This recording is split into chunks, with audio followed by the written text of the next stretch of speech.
Breaking news here in batshit bonkers Britain, where I'm backstage a show, and apparently I've come dressed as a sort of menopausal extra for Below Deck. Either which way, first up, Keir Starmer says he has got control of our borders. Meanwhile, another 1,500 migrants arrived on rubber dinghies, and those are just the ones we know about. Of course, the rest are in the backs of lorries and never get counted. In other news, reforms say they will get rid of the 2-child benefit cap, but actually, if we get rid of that cap, it just encourages more illegals to have more babies, which then the British taxpayer has to pay for. And finally, it's Pride Month, though that's kind of all over because the LGB have fallen out with the T, or rather the T have fallen out with the LGB. Either which way, a sauna in Brighton that had a women's only sauna event have had to apologise because blokes with cocks who wanted to go in the women's only sauna box say that their rights have been violated. That's it. I'm going back Below Deck. See you soon at Batshit Bonkers Britain.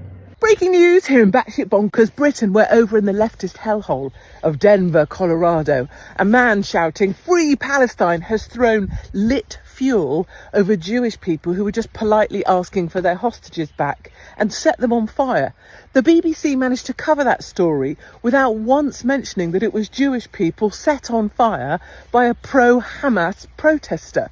In other news, Tinder will now allow women to select their dates based on height, and men are acting like their human rights have been violated. I mean, women get selected on arbitrary things like how big or small your tits are, or how pretty your face is or isn't, or your hair colour. So why not allow women to select by height? You can't have big birds like me going out with little nipple height men, can you?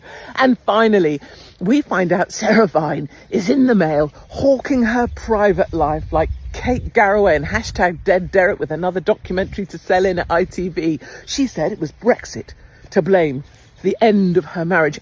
It might be that your husband's gay, and also you have all the sexual appeal of a cup of cold sick. I mean, I don't want to speculate, but there's always something kind of odd about Sarah Vine's relationship at the Daily Mail. That's it, my darlings. Batshit Bonkers Britain. Breaking news here in Batshit Bonkers Britain, where the Metropolitan Police are off on their annual golf trip to Portugal, or as they call it, the hunt for Maddie McCann. Expect to see some officers looking around a field in Portugal with a wedge, hunting for clues. One thing's for certain, if a regular couple left a 3-year-old kid alone at night to go out drinking, they'd probably still be serving time round about now. And an interim report has been brought forwards looking into the water industry here in the UK. I don't need to see the report, but I could probably summarise it for you. You shouldn't go into an industry, rape and pillage it for profits and not invest in it at all. You shouldn't expect the taxpayer to then pick up the tab for the profits that the investors took out of that company, and you probably shouldn't put directly into drinking water. How's that? I didn't charge you a thing. And finally, Greta Thunberg, combo grifter, is off to Gaza. I think that visit's going to go really well for you, Greta, and I wish you all the best with your little scarfy on. I mean, if you're going to combo grift, your climate grift with your Gaza grift, why not combo pride as well? Whip out your pride flag, Greta, while you're there with Hamas and Hezbollah. As a female with a pride flag, I think things are going to go really, really well for you. I probably will see you never again. That's it. Back Bonkers Britain.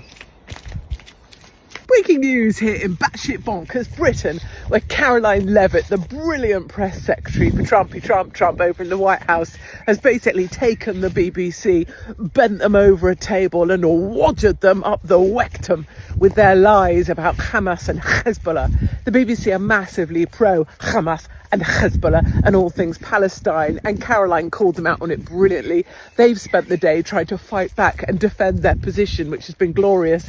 In other news, Rachel Reeves, ceramic bobhead hair by Lego, although she's trying to grow it out, if you notice, I think that's because of me, was in some bus factory or other making announcements. I think we all felt sorry for the guy in the grey t-shirt who obviously had been stitched up by his boss to stand next to her and looked like he would rather be anywhere, like at his own funeral rather than be anywhere near that wench. And finally, Keir Starmer says he's going to do a U-turn, and the pensioners that he tried to freeze to death last winter but didn't quite succeed, he might let some of them have some winter fuel allowance, but he's not saying who or when or how much they might get. Essentially, just more of the same old. And also, let's not forget, Lucy Connolly still remains a political prisoner, a hostage of the British state, so that other people don't try and riot this summer when they've had enough of all of this. Anyway, my darlings, that's it for now. Batshit Bonkers Britain. Breaking news here in Batshit Bonkers Britain, where Reform have got themselves into a bit of a pickle. The brilliant new MP, Sarah Pokin, asked about banning the burqa in Westminster, and obviously that should be Reform policy. But now a spokesperson has come out and said, that is not Reform policy. Was that you, Mohammed Zia Youssef?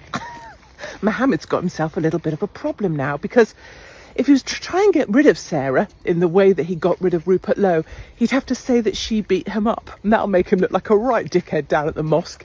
He also has a problem because she's a woman, and according to Mohammed Zia Youssef, she should be, I don't know, in the kitchen, under a curtain. And finally, maybe Mohammed could organise an honour killing or something. I hear his guys are kind of big on that. In other news, Trump does a brilliant job and bans a whole bunch of unsavouries from coming into the USA.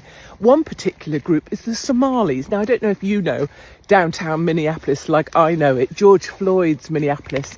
77% of the Somali population of America live there, and it will piss off Ilhan Omar no end. She's married to her brother, husband, brother. He's a Somali anyway, so she's not going to be able to visit the in-laws, family members, outlaws, whatever they are, for a very long time. And finally, Meghan Markle.